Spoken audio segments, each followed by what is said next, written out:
عليكم ورحمة الله وبركاته نحمد الله تعالى ونصلي على رسوله الكريم أما بعد فأعوذ بالله من الشيطان الرجيم بسم الله الرحمن الرحيم سبحان الذي أسرى بعبده ليلا من المسجد الحرام إلى المسجد الأقصى সংগ্রামী বিক্ষুব্ধ তাওহীদি জনতা, মর্মাহত হৃদয় নিয়ে আপনাদের সামনে হাজির হয়েছি।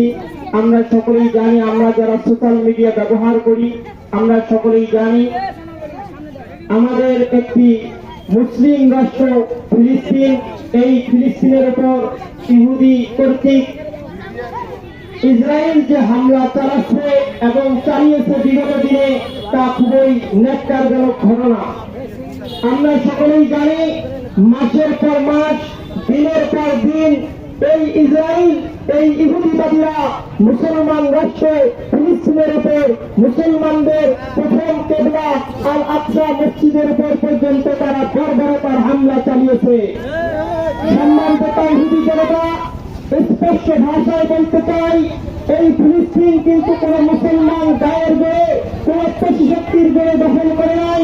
এই ফিলিস্তিনকে, এই জেরুজালেমকে ইহুদিদের পূর্বসূরীরা খলিফাতুল মুসলিমিন হযরত ওমর রাদিয়াল্লাহু তাআলা আনহুর হাতে আল আকসা মসজিদের চাবি সমর্পণ করেছিল, যা ইতিহাসে বিদ্যমান রয়েছে। তারপরেও আজকে এই ইহুদিরা গায়ের গড়ে, পেশি শক্তির গড়ে ইসরায়েলরা মুসলমানদের রাষ্ট্র ফিলিস্তিন থেকে মুসলমানদেরকে উৎখাত করতে চায়।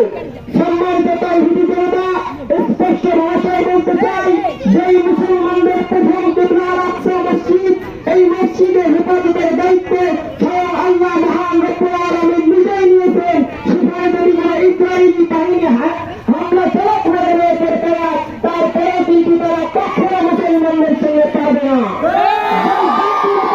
আল্লাহ হাবিব সাল্লাল্লাহু আলাইহি ওয়াসাল্লাম স্পষ্ট ভাষায় ভবিষ্যৎবাণী করেছেন, সেই জাতির উপর ইসরায়েলরা যে আক্রমণ চালাচ্ছে, আপনারা জেনে রাখুন, স্পষ্ট ভাষায় বলতে চাই যে তাদের ধ্বংস করবে।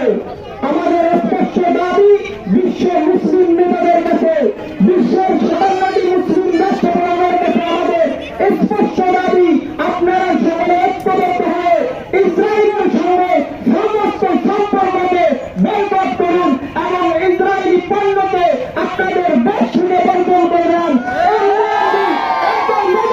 ইসরায়েল তাদের যুদ্ধ বন্ধ করে দিবে, তাদের অর্থনৈতিক মেরুদণ্ড ভেঙে যাবে, তারা রাষ্ট্র হিসেবে বিশ্বের জমিনে মাথা উঁচু করে দাঁড়াতে পারবে না।